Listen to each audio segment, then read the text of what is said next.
So this Jeep is one that you're not going to see in our shop very often. We don't work on a lot of CJ-5s, mostly for the reason of packaging. All the stuff everybody wants today with spring over, more angle on your drive lines, bigger tires, the wheelbase is too short. Usually they have the earlier ones have the short front clip, so you can't fit a V8 in there.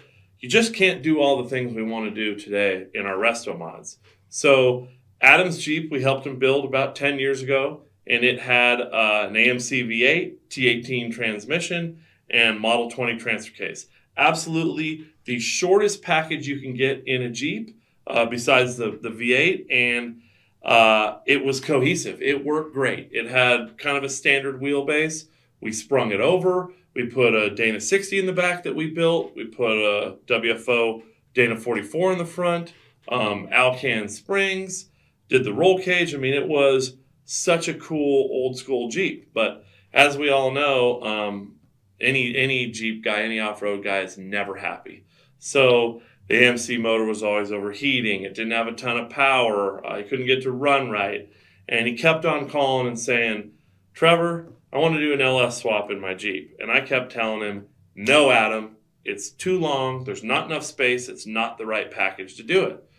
He took that information and decided to go ahead forward on his own, bought the LS package with the Turbo 350 from Novak and started putting it in, and started running into all these fitment issues. You know, where's the exhaust going to go? Is the driveline going to hit? How are we even going to get a rear driveline in because it's so short? So he called me. He's a good friend of mine, and we've done a lot of work for him, and they were already all in. So he said, you know what, can you help us out of this jam? And Andrew, our fabricator, and Doug, who does the engine work, was still excited to work on it because it's an early CJ, and we kind of know that package. So he brought it in as a badass spring over CJ-5 on 35s, 15s, steel wheels. I mean, really cool Jeep as it was. And then this is what we ended up having to do as we ran into all the situations along the way.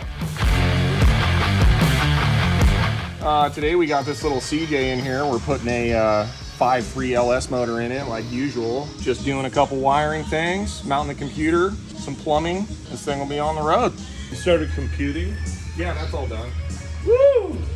Looks pretty clean, huh? Yeah, I mounted the Novak does one of these instead of like the little cheapo things. That's like a breaker box? Yeah. Yeah. Oh, that's where all the fuses and stuff go? Yeah, and then they send this too for the fan. Yeah. And this powers that. Okay. So I mounted that right there, like next to the S-Pod, all clean. Woo. She's looking good. So to start with, the engine was not in the correct place, and Adam knew it. The mounts were just tacked on, and he was running into some interference issues. So we basically cut it loose, lifted it up with the hoist, got the radiator in, and we were using his old AMC radiator with electric fan, and then moved the motor as far up as we could to the radiator without hitting it, and then as far down as we could without hitting the differential, which would give us better rear driveline angle, not have to modify the floor for the transmission. And then we also moved it over to the passenger side so that we could fit the steering shaft without putting in an extra U-joint. So the steering shaft from the column to the box just misses the power steering reservoir. And then with all that movement, it's absolutely gnat's ass tight, the front driveline to the transmission, the oil pan, the oil sensor on the motor. So we got that going and then started working back. Today we're working on Adam's little Jeep here, and we are installing this Novak adapter, which allows you to do a Dana 20 to a Turbo 350 transmission. So knocking that out, get this put back together, get this thing on down the road. Hell yeah, brother. So now that the motor was mounted, we could bolt the transmission up, which the Turbo 350 is much longer than the T18. So we bolted the transmission up, bolted the Model 20 transfer case on there, and that's when we knew we had a problem with length. So before we dealt with length, we kept the motor low, kept it at about a 5-degree angle, and Andrew built a badass transmission transfer case cradle, integrated skid plate. And it's not what everybody says. Everybody says, I want a flat belly pan. I don't want anything hanging down. It's the exact opposite when you're working in these parameters. So We always have at least a 4-inch drop down in our cross-member belly pans to help us with driveline angles and fitment with the floor and everything else. So Andrew built a badass all-in-one cradle, built a skid plate, got that done. Then we swung the rear end up in there with the existing leaf springs and realized the driveline would have been 6 inches long, maybe 7 inches long. Not possible. So here's that, let's just swap the engine and transmission snowball to, holy shit, we got to move the rear end back 6 or 8 inches. Okay, now it's going to hit the gas tank, so now we have to remove the gas tank. So at this point, we're going backwards. So this is the snowball effect. So first things first, Andrew cuts all the leaf spring mounts off, gets the rear end out. He cut the perches off. He cut the torque arm bracket that we already had welded on, the Dana 60. Cleaned it all up and got it ready for linking the rear.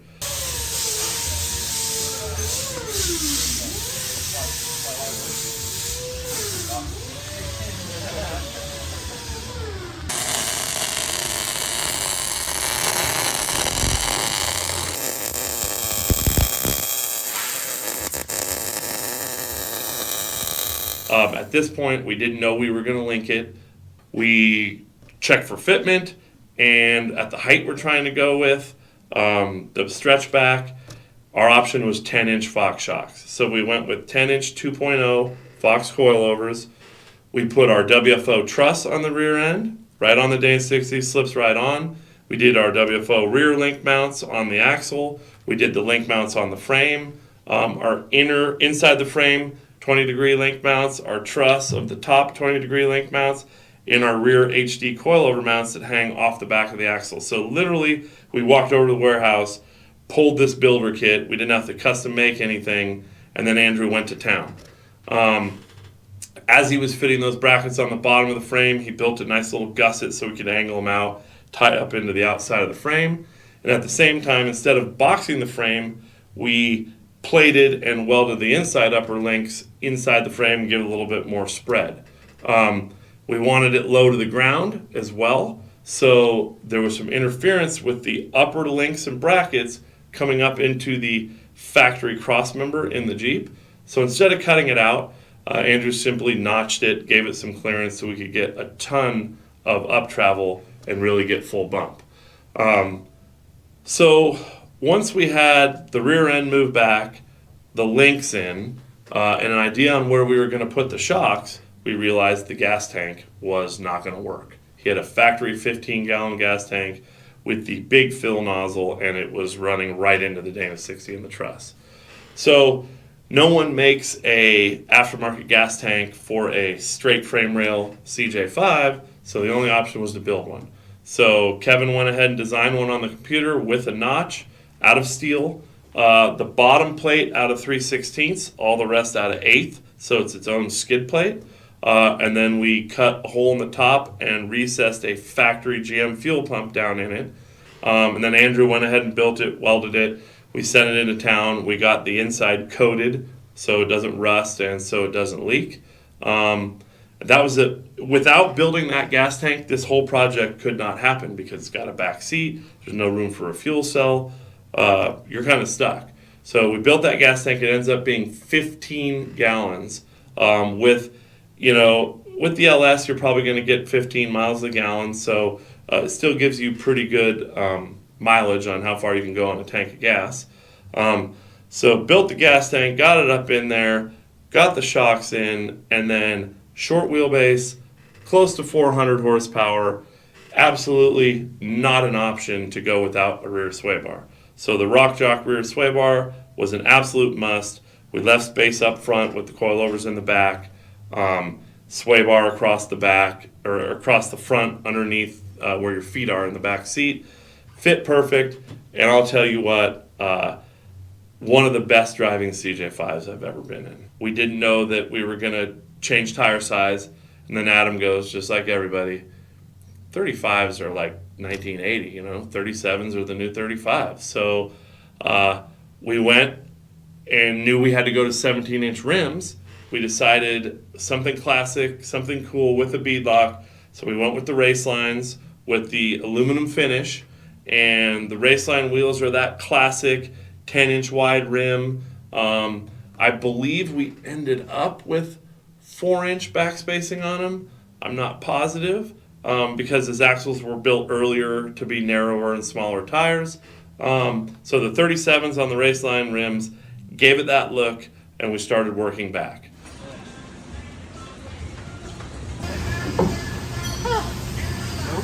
No these holes, right? Or Yeah, so these. Or do you just put bolts in them? Okay, well you hardly see a line right here. Use that back part, cut it, weld it, or like to add plate to that is not that hard. A little more than an adjustment, yeah. So we linked the rear of the CJ-5, as you guys have probably been seeing, and just got it running and driving. Doug got through all the drivetrain stuff, or powertrain I guess, and now I'm trimming the fenders because we stretched the tire back pretty far, obviously a larger tire, so it wouldn't fit in the opening that this guy's corners had in them. So I did a nice little smooth out on the back to get that tire to fit up in there on flex, and now I'm just doing the final touches and get it back together and on the road. We're on the test drive in the LS powered CJ-5, and let me tell you, it is a dream to drive. You think that with a CJ-5 short wheelbase, spring over, linked in the rear, that it might be a little darty or dangerous on the road, but just an awesome, Saturday afternoon cruiser. One finger on the steering wheel down kind of a bumpy country road. Tracks dead straight, doesn't have any body roll with the sway bar in the rear. Comfortable as hell to drive. One of the things about this CJ-5 that might be helping it is it still has a stock CJ steering box in it, so it's 4 1/4 turns from lock to lock on the steering wheel. So the more turns on the steering wheel, the less reactive or darty it is. So in this case, that's really helping out this Jeep. On the CJ-7s, we like to replace it with a 3 1/2 turn steering box. But on the 5, absolutely this is the right choice. Dash is pretty simple on this thing. Flat stainless steel dash, Dakota digital gauges, kind of classic CJ look to it. Key on the dash because it's an older Jeep, 72, and then right here he went with the low car shifter for the Turbo 350, so it's elbow on the center console, and we'll go to first gear here. Oop, won't quite go to first, might need an adjustment. Look down, we got twin sticks on the Model 20 transfer case. Cup holders, of course, right in an easy spot to grab. But overall, absolutely comfortable to drive. Of course, our overhead stereo console, stereo up top. Even got the microphone for the Bluetooth right there.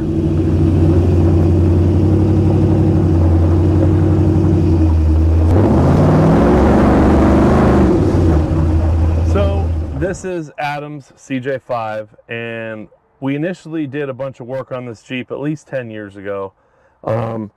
Adam called me about a year ago and said, hey, I want to put an LS in it. What do you think? I told him no. Well, fast forward, here we are. Before I get out, I want you to realize that I am actually 290 pounds now, and I fit in a CJ-5. And this is all because the tub is notched for the seats lower down, the roll cage we built really high in this thing for head clearance.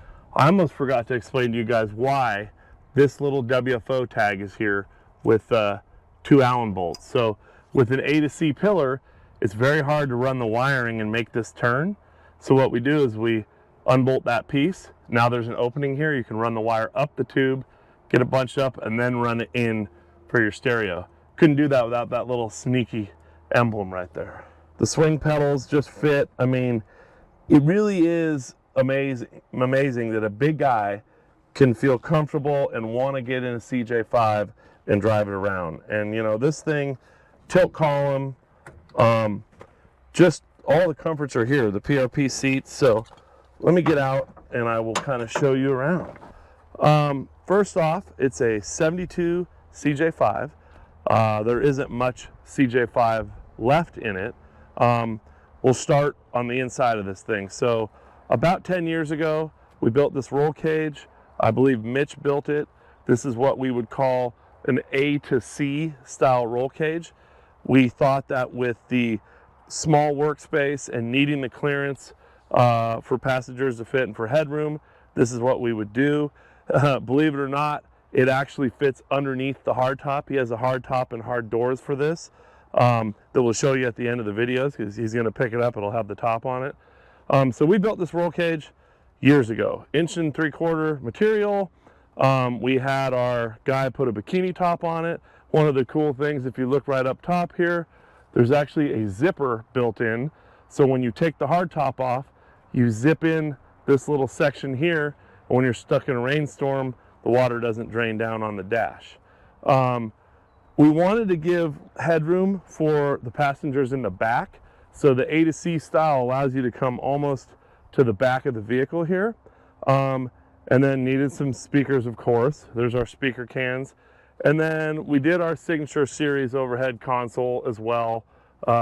Thanks to Tim Dempsey for helping us design that. But stereo up top, all the switches in a row up top, dome lights. And then the tubes continue back into the back corner here. And then when you look from the back of the Jeep, they continue down into the C-pillar. So all the bars kind of go to places they need to go, and it just works in this Jeep. It was a lot of effort to build this cage, powder coated.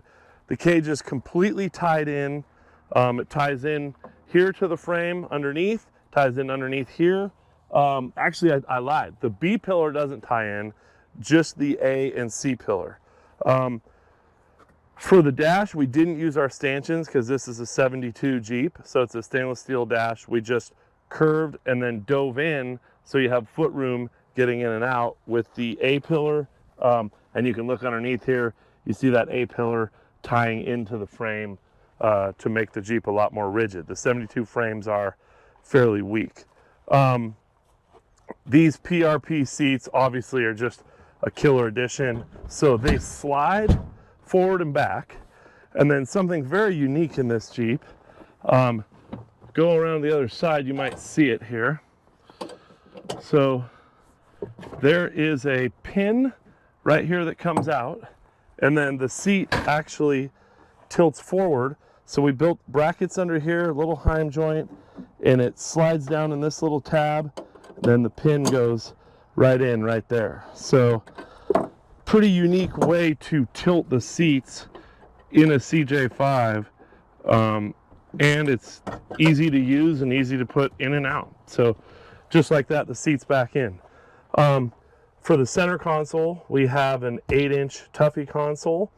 And on the front of the Tuffy console, air compressor, front locker, rear locker, everything here where when you're driving, you just kind of flick your fingers. Very nice to use. As we said, this has a turbo 350, low car shifter. I believe these are Dakota digital gauges. I can't remember, but they might be Speed Hut. They're kind of a crazy gray color. We no longer have to use the engine fan switch because it's hooked up to the computer because there's an LS in it now. Twin sticks on the Model 20 transfer case with, I believe, a Terra Low installed in the Model 20. Up front here, grab handle for the passenger, just making the roll cage a lot more functional and usable. And as you can see, the dash is really smooth and clean. I mean, just what you would want out of a CJ-5. While we're back here, let's come around to the back. Actually, you know what? I think I'd like to show the real deal, what's going on. So the reason it's here, Adam had a 304 in it with a T18 and a Model 20, which is a very short transmission transfer case package, which complements a CJ-5 extremely well. When you have the short T18, the short 20, you can fit a V8 in it. He told me he wanted to put an LS with a newer style automatic. I told Adam he's crazy, I don't want to do it, and he said fine. Well, he started working on it and realized it's a lot more work than he thought, brought it to us, and we went ahead and finished it up. It was definitely a lot of work. So to start with, this is the package from Novak. So this is a fully rebuilt 5.3 from Novak with a fully rebuilt Turbo 350 from Novak with the adapter to the Model 20 transfer case. So he brought it to us. It was just kind of hanging in here. We moved it around, we positioned it, and we did all the electrical, the fuel lines, exhaust, intake, all that stuff. So underneath the hood here, you can see, pretty simple, metal cloak front fenders, AirB air compressor, it's got Optima battery, it's got a dual diaphragm vacuum booster and brakes. One of the things that we had to do on this Jeep that we don't normally do is he's got an electric fan here. I like to keep a mechanical fan on all these builds, but with the short CJ-5, getting the motor pushed all the way forward, you know, we were kind of stuck with that, and that's how Novak sells the package. So believe it or not, it is staying cool. It's 100 degrees today, so it's doing its job. The electric fan is working. This happens to be an older radiator that was in there with the 304, and underneath we basically crossed over for the radiator hoses and made some adapters, so we used the 304 radiator with the LS engine. You can see down in there center dump headers. That's absolutely a must. It's got an S-Pod right here for all the switches. This is the main relays for the electric fan that comes from Novak with their wiring harness. And then right here is some more relays and stuff from the Novak setup. The computer right on the back of the fender right there. So this is a drive-by cable setup. So we had to make the throttle cable work and all that, but it sits in there pretty low, runs amazing, stays cool. That's one of the things about going to an LS in these. You never have to worry about overheating. They run so smooth and so cool. It's enjoyable not to have to worry about that, even out here in California in the hot temperatures. You know, this Jeep isn't made to be a pavement pounder. He takes it on the trail, drives it around quite a bit, so it had to be set up for the trail as well. So first off, we have some BFG KM3s, and yes, these are 37s on a CJ-5, Raceline bead locks, and of course the almighty Warn 8274. So back in the day, we were buying a lot of Hanson stuff. This is a CJ-5 Hanson front bumper with the 8274 mount. As you kind of peek underneath the front here, you can see that this does not have the typical Model 30 front end. So that is a custom built WFO gear and axle, Dana 44 front end. I think we have 456 gears, high steer, spring over. This thing has Wrangler springs. He actually bought Alcans for it. Heavy duty steering box mount, heavy duty steering box brace that we built for this thing. It's a very unique Jeep. One thing you'll see with this is the shackles are in the front. So we were trying to make this Jeep as low as possible, and he bought a Wrangler spring conversion kit way back in the day that these brackets welded on. So it has Wrangler Alcans, shackles in the front. They're almost dead flat sitting in here. Our traditional shock hoops that we've been doing, Bilstein shocks. So it's as low as we can get it with spring over on the Jeep. You know, the metal cloak stuff isn't classic CJ, but it seems to just kind of work on this Jeep. And when we did build it, you can see that we custom built the console for the transmission shifters and stuff, Linexed it, so that came out really clean. So fast forward, putting the LS in, putting this long turbo 350 in, back to the Dana 20, the drive shaft was literally 6 inches long with the wheelbase as he brought it in here. So we had to move the rear end back. So we talked about cutting the leaf springs off, hanging them off the back bumper, moving it way back. We were also running into a gas tank issue. We couldn't fit a gas tank back in there. So this is what Andrew came up with, and this is what we ended up with. We went ahead and linked the rear. So it has a 44 in the front, but if you look underneath here, and it's kind of hard to see, you can see that we have a Dana 60 in the rear built by WFO a while back. So 35 spline, 5 lug, wheelwood disc brakes, Dana 60 with an ARB as well. So we moved the 60 back approximately 6 to 8 inches. We didn't measure it completely. So probably the best angle would be to get right down underneath here. So we left the skid plate off so you can see what we're doing. So to start with, here's the LS, Turbo 350, the Model 20 transfer case. You can see that we built a whole kind of cradle or girdle for the transmission and transfer case mount. And then as you point to the back, you can see 4 links, so link mount on the frame, and then the upper links go to the inside of the frame there with brackets. So we decided not to box the frame because we were going to create a spot that was too rigid. So we basically plated the inside of the C-frame and added our link mount tucked inside of that. There's a lot of fitment issues when you're doing these. The muffler, as you can see, is right here. It was so tight that we went dual 2-inch into single 2.5 all the way out the back in order to make it fit and complement this engine. And then way up in there, if you look, you can see our truss on the top of the Dana 60 with the upper link mount. So you have 2-inch lower links, 1.5 inch upper links, 7/8 upper heim joints, and the Duraflex joints on the lower links. As far as bump stops in the rear, which is important, it was hard to fit them in here, but we got to work. This should be a little bit better shot. So here's the bump stop right here on the frame, then a bump pad built into the truss. Now here's where it gets real tricky. Coilovers off the rear of the axle. Check this out. That is a custom rear gas tank we had to build. It could not be closer to the rear differential. It holds 15 gallons. And it houses a factory, like 2002, 2003 sending unit and fuel pump in it. And as the suspension goes up, the rear axle tucks right up in front of it. It does have a notch, just like some of the aftermarket tanks like Genrite and everything else. Because the rear axle was wider, we were able to get our coilover mounts on the outside of the frame. The other thing that helps us do this is a 72 Jeep. So 72s, the frame rails are 27.5 inches all the way to the back. They're straight frame rails.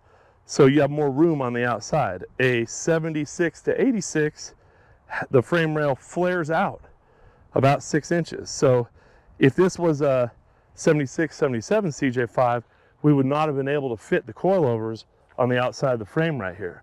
So what we did is mount off the frame, and then right here, 2 tabs that ties into the roll cage. So basically we've created a section of chassis back here, so all that stress from the coilovers transfers up into the cage and through the whole chassis of the Jeep. It just worked out really well on this project.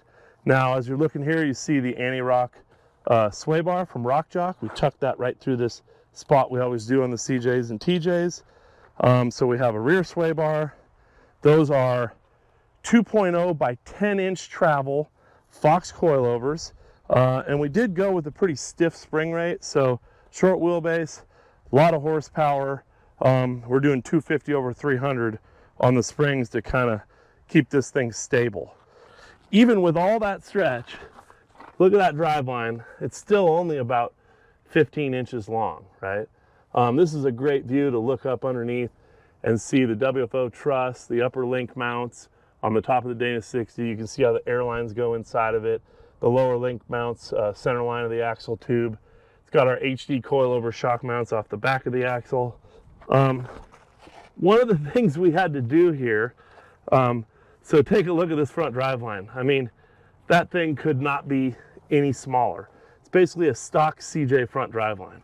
And the issue is, with the LS and with passenger side drop, it puts the driveline very, very close to the transmission.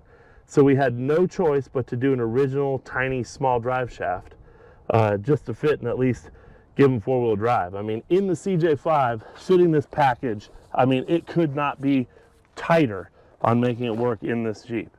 I'm not sure what he's gonna do with the rear fender flares. The stock fender came down, you know, like this, so we just cut open the skins and left it. So that'll be a work in progress for sure on this thing.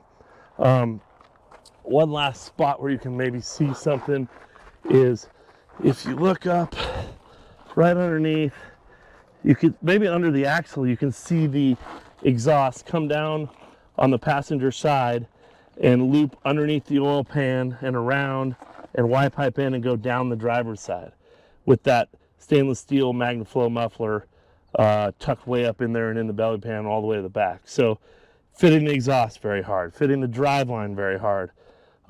There's nothing that went easy in this Jeep. And this is the reason why we tell people don't put an LS in a CJ-5, especially an early model. But he did it. It looks awesome. I'm glad he convinced us to build it for him. And I can't wait for him to take this thing out, drive it, and enjoy it. So spring over front, 4-link rear, triangulated, 10-inch Fox coilovers, 5.3 LS, turbo 350, Model 20 transfer case. Everything thought about, roll cage, seats, just an awesome Jeep to drive. Takes me back for sure. Thanks, Adam. I like your Jeep.